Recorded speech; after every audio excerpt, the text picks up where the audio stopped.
तो आज हम एक ऐसे सफर पर चल रहे हैं जहां हजारों साल पुरानी आध्यात्म की पगडंडियां आज के आधुनिक न्यूरोसाइंस के सुपर हाईवे से मिलती हैं। हमारे पास जो स्रोत हैं वो एक हार्वर्ड प्रशिक्षित मनोचिकित्सक के साथ हुई बातचीत के अंश हैं। और जो बात इसे दिलचस्प बनाती है वो ये है कि उन्हें भारतीय आध्यात्मिक परंपराओं का भी गहरा निजी अनुभव है। बिल्कुल।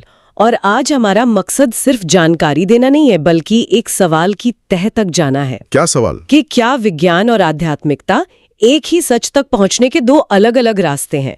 हम कुंडलिनी, चक्र, आत्मज्ञान जैसी प्राचीन बातों को विज्ञान की कसौटी पर कसने की कोशिश करेंगे और देखेंगे कि क्या विज्ञान उन अनुभवों को समझा सकता है जिन्हें अब तक सिर्फ रहस्यमयी माना जाता रहा है। जी। तो चलिए इस कहानी की शुरुआत उस इंसान से करते हैं जिसके नजरिए से हम ये सब देख रहे हैं। बातचीत में पता चलता है कि 21 साल की उम्र में डॉक्टर बनने की बजाय उनकी योजना तो कुछ और ही थी। हाँ, वो एक साधु, एक सन्यासी बनना चाहते थे। और इसकी वजह बड़ी दिलचस्प है। वो कॉलेज में पढ़ाई में कुछ खास अच्छा नहीं कर पा रहे थे। अच्छा। तो उन्हें लगा कि शायद ये भौतिक दुनिया उनके लिए है ही नहीं। तो उन्होंने सोचा कि चलो आध्यात्मिक रास्ते पर चलकर सबसे आगे निकल जाते हैं। लेकिन जब वो अपने गुरु के पास गए तो उन्हें एक ऐसी सलाह मिली जिसने सब कुछ बदल दिया। क्या कहा उनके गुरु ने? उनके गुरु ने कहा, त्याग करने के लिए पहले तुम्हारे पास त्यागने लायक कुछ होना तो चाहिए। तुम उस चीज को कैसे छोड़ सकते हो जो तुम्हारे पास है ही नहीं। वाह। उन्होंने कहा, पहले एक ऐसा जीवन बनाओ, एक ऐसी सफलता हासिल करो जिसे त्यागने का कोई मतलब हो। ये तो सीधे दिल पे लगने वाली बात है। असफलता से भागने को अध्यात्म का नाम मत दो। बिल्कुल। उन्हें उसी पल एहसास हुआ कि साधु बनने की उनकी इच्छा आध्यात्म से नहीं बल्कि उनके अहंकार से आ रही थी। वो दुनिया को ये दिखाना चाहते थे कि देखो, मैं तुमसे बेहतर हूँ क्योंकि मैं ये सब छोड़ सकता हूँ। ये तो बहुत गहरा मनोविज्ञान है। जी। इस एहसास ने उन्हें वापस दुनिया की तरफ मोड़ा और उन्होंने मेडिकल स्कूल जाने का फैसला किया। लेकिन वो आध्यात्म का बीज उनके अंदर वो हमेशा के लिए रह गया। और यहीं से दो दुनियाओं के टकराने और फिर मिलने की शुरुआत हुई होगी। हाँ, बिल्कुल।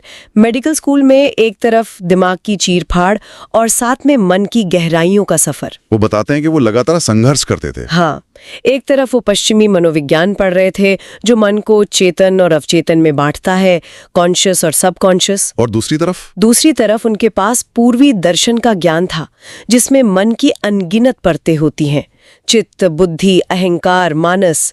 वो हमेशा इन दोनों नक्शों को मिलाने की कोशिश करते रहे और यही कोशिश उनकी विशेषज्ञता का आधार बनी। जी। योग शास्त्रों से मिली जानकारी और उसके न्यूरोसाइंस को समझने की कोशिश। तो चलिए इसी पुल पर आगे बढ़ते हैं और एक ऐसे कॉन्सेप्ट से शुरू करते हैं जो बहुत रहस्यमयी माना जाता है, कुंडलिनी और चक्र।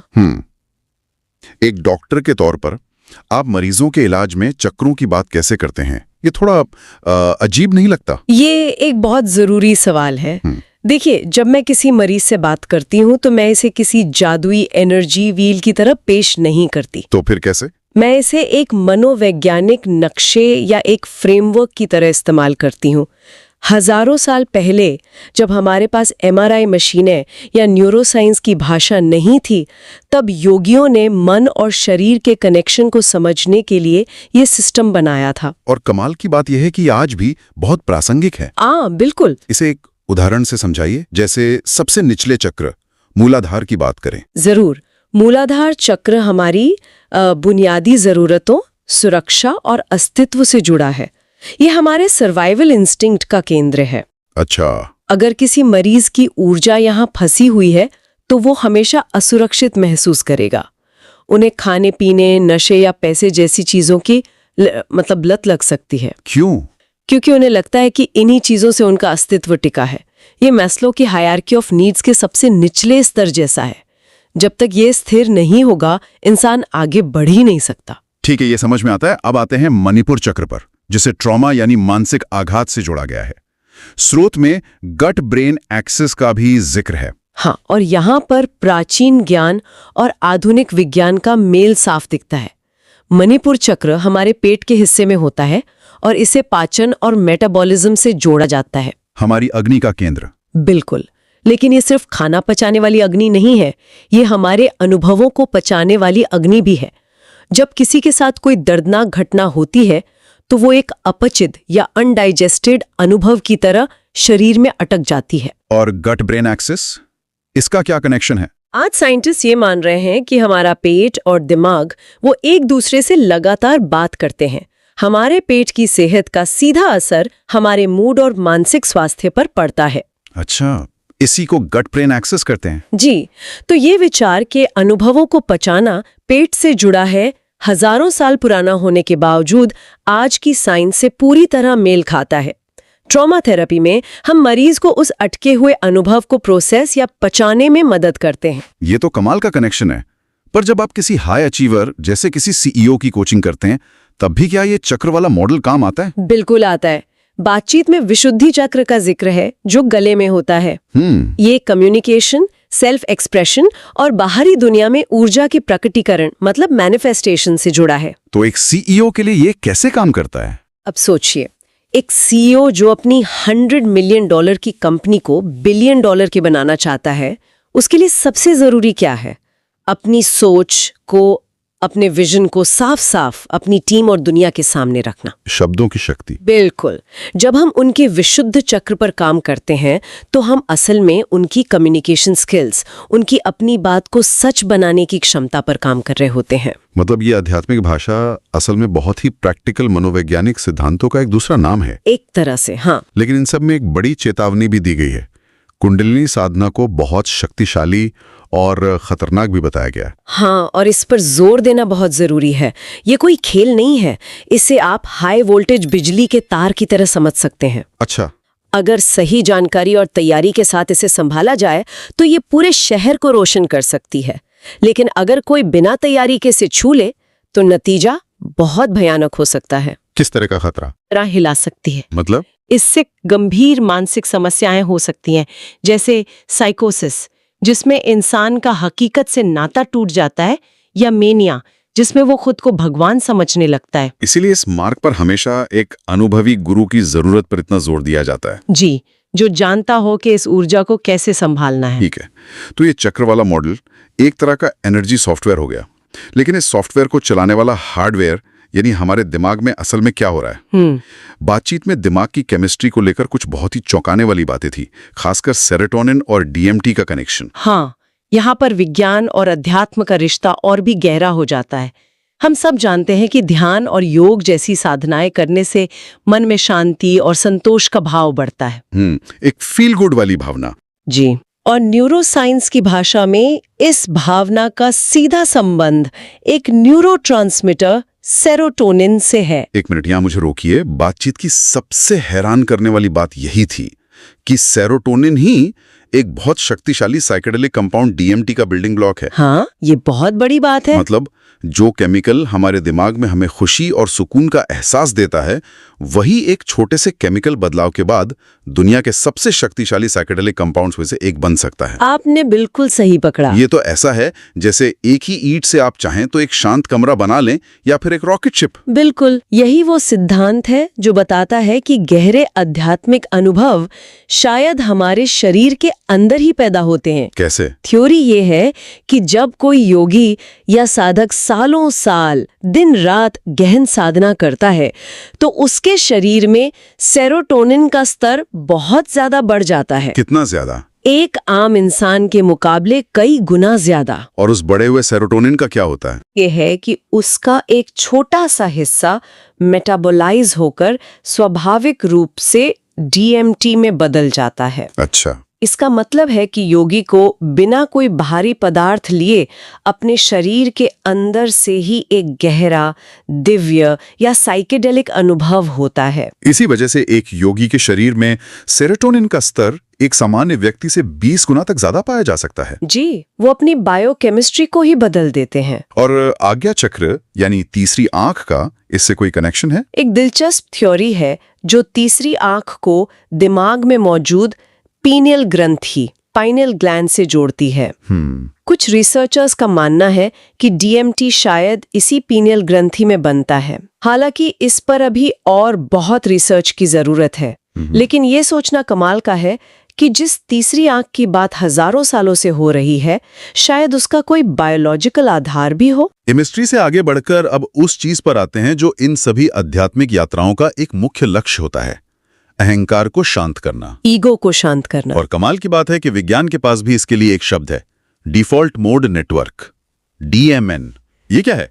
डीएमएन दिमाग के कुछ हिस्सों का एक नेटवर्क है जो तब सबसे ज्यादा एक्टिव होता है जब हमारा दिमाग कुछ नहीं कर रहा होता है। जब हम किसी काम पर फोकस नहीं कर रहे होते। जी, लेकिन असल में ये कुछ नहीं कर रहा होता, ये हमारे बारे में सोच रहा होता है। तो क्या ये मेरे दिमाग की वो आवाज है जो लगातार चलती रहती है, जो कल की मीटिंग के बारे में सोच रही है या 10 साल पुरानी किसी बात पर पछता रही है? मैं, मेरा, मुझे वाली आवाज? ठीक यही। ये डीएमएन ही हमारे स्वयं की भावना, हमारी ईगो का न्यूरोलॉजिकल अड्डा है। ये विकास के लिए जरूरी था क्योंकि हमें अपने अतीत से सीखना था और भविष्य की योजना बनानी थी। लेकिन आज यही हमारी ज्यादातर चिंताओं, डिप्रेशन और असुरक्षा की भावना का स्रोत है। ये हमेशा मैं कैसा दिख रहा हूँ, लोग मेरे बारे में क्या सोचते हैं, जैसे सवालों में उलझा रहता है। बिल्कुल। तो इसका मतलब ये है कि चाहे आप सालों तक ध्यान करें या फिर एक कंट्रोल्ड सेटिंग में साइकेडेलिक थेरेपी लें, दोनों का लक्ष्य एक ही है। लक्ष्य एक ही है, उस आवाज को शांत करना जो लगातार मैं, मेरा, मुझे कहती रहती है। तो ये काम कैसे करता है? जब आप ध्यान में गहरे उतरते हैं तो fMRI स्कैन में साफ दिखता है कि डीएमएन की एक्टिविटी कम हो जाती है। आप मैं और मेरा की कहानी से बाहर निकल आते हैं। और यही चीज केटामीन या साइलोसाइबिन जैसी थेरेपी में होती है। हाँ, उनका मुख्य काम डीएमएन को कुछ देर के लिए बंद कर देना है। इसी अनुभव को अहंकार की मृत्यु या ईगो डेथ कहते हैं, जिससे मरीजों के मानसिक स्वास्थ्य में चमत्कारी सुधार देखे गए हैं। जब वो आवाज शांत होती है तभी शायद किसी दूसरी ज्यादा गहरी चीज को सुनने का मौका मिलता है। बिल्कुल। यहाँ पर अहंकार और आत्मविश्वास के बीच का फर्क भी समझना जरूरी है। हाँ, ये बहुत ही प्रैक्टिकल बात है। अहंकार असुरक्षा से पैदा होता है। वो हमेशा दूसरों से अपनी तुलना करता है और साबित करना चाहता है कि मैं बेहतर हूँ। जबकि सच्चा आत्मविश्वास अपनी कमियों को स्वीकार करने और असफलता से डरने की बजाय उससे सीखने से आता है। जब डीएमएन शांत होता है तो असुरक्षा पर आधारित अहंकार कमजोर पड़ता है और सच्चे आत्मविश्वास के लिए जगह बनती है। हमने ऊर्जा के नक्शे, दिमागी केमिस्ट्री और ब्रेन नेटवर्क्स की बात की। ये वो जगह है जहां विज्ञान और अध्यात्म मिलते हुए दिख रहे हैं। लेकिन स्रोत में कुछ ऐसी घटनाओं का भी जिक्र है जो इन सब से परे हैं, जहां विज्ञान की सीमाएं साफ नजर आने लगती हैं। हाँ, और ये स्वीकार करना एक वैज्ञानिक के लिए भी बहुत जरूरी है। विज्ञान बाहरी वस्तुनिष्ठ दुनिया को, ऑब्जेक्टिव वर्ल्ड को मापने में माहिर है। वो तापमान, दूरी, वजन सब कुछ माप सकता है, लेकिन वो आपके व्यक्तिपरक अनुभव को नहीं माप सकता। नहीं, वो ये नहीं माप सकता कि आपको कैसा महसूस हो रहा है, आपके विचार क्या हैं या आपकी चेतना असल में क्या है। ध्यान को व्यक्तिपरक दुनिया के लिए एक दूरबीन कहा गया है। एक ऐसा औजार जो उस दुनिया को देखने में मदद करता है जिससे बाहरी औजार माप नहीं सकते। जी। और इस बात को समझाने के लिए बातचीत में कुछ ऐसी कहानियां हैं जिन पर सच कहूं तो यकीन करना मुश्किल है। हाँ। जैसे वो मरीज जो एक हफ्ते के कोमा में था, लेकिन उस दौरान उसने एक पूरी दूसरी जिंदगी जी ली थी। हाँ, वो एक अविश्वसनीय घटना थी। वो मरीज कोमा से बाहर आया और बुरी तरह रो रहा था। जब पूछा गया तो उसने बताया कि वो अपने परिवार के लिए शोक मना रहा है, जिनकी एक आग में मौत हो गई। लेकिन उसका तो कोई परिवार था ही नहीं। नहीं, डॉक्टरों ने उसे समझाया कि उसका कोई परिवार नहीं है, वो तो कोमा में था। लेकिन उस मरीज के लिए उस एक हफ्ते में बनाया गया वो परिवार, वो रिश्ते, वो यादें, वो उतनी ही असली थी जितना हमारा ये जीवन। उसका दुख 100% वास्तविक था। जा। ये थॉमस वाली कहानी तो मेरे रोंगटे खड़े कर रही है। एक मरीज जिसे नशे की लत है और उसे लगता है कि उसके अंदर थॉमस नाम की कोई और इकाई है। हाँ, जो उसे ऐसा करने पर मजबूर करती है। और कई सालों की थेरेपी के बाद भी कुछ नहीं बदला। फिर क्या हुआ? फिर एक साइकेडेलिक सेशन के दौरान उस मरीज ने थॉमस से बात की। बाद में जब उसने अपनी माँ से इस बारे में पूछा तो उसकी माँ ने रोते हुए बताया। क्या बताया? कि उसके जन्म से पहले उनका एक गर्भपात हुआ था और उन्होंने उस अजन्मे बच्चे का नाम थॉमस रखने का सोचा था। इस बात का जिक्र उस परिवार में कभी नहीं हुआ था। ये तो संयोग से बहुत ज्यादा है। मतलब एक मरीज को एक ऐसी इकाई महसूस हो रही है और बाद में पता चलता है कि उसका एक असल भौतिक आधार था जिसके बारे में उसे होशपूर्वक कुछ पता ही नहीं था। विज्ञान के पास इसके लिए क्या मॉडल है? जेनेटिक मेमोरी या कुछ और? यहीं पर विज्ञान की सीमाएं साफ दिखने लगती हैं। हमारे पास इसके लिए कोई मॉडल नहीं है। हम इसे सिर्फ एक संयोग कहकर खारिज कर सकते हैं या फिर हम ये मान सकते हैं कि चेतना के ऐसे आयाम हैं जिन्हें हम अभी समझना शुरू भी नहीं कर पाए हैं। और आखिर में वो मरीज जिसे नाजी जर्मनी में छिपे होने की यादें थीं। जी, उसे जिंदगी भर पैनिक अटैक आते गए, जिसमें उसे लगता था कि वो किसी घर में फर्श के तख्तों के नीचे छिपा है और ऊपर से नाजी सैनिकों के बूटों की आवाज आ रही है। जबकि उसके असल जीवन में ऐसा कभी नहीं हुआ था। कभी नहीं। कई तरह के इलाज नाकाम रहे। फिर एक थेरेपिस्ट ने इसे एक पिछले जीवन के आघात की तरह मानकर इलाज किया। उन्होंने उस याद में जाकर उस बच्चे को हिम्मत दी और नतीजा? अविश्वसनीय रूप से उस मरीज की सालों पुरानी एंजाइटी ठीक हो गई। तो यहाँ सवाल ये नहीं है कि पिछला जीवन सच में होता है या नहीं, जी, बल्कि ये कि उस कहानी को सच मानकर इलाज करने से वो ठीक हो गया। बिल्कुल। ये कहानियां हमें मजबूर करती हैं ये सोचने पर कि वास्तविकता शायद उससे कहीं ज्यादा जटिल और अजीब है जितना हमारे उपकरण माप सकते हैं। तो आज की इस पूरी चर्चा को समेटते हैं।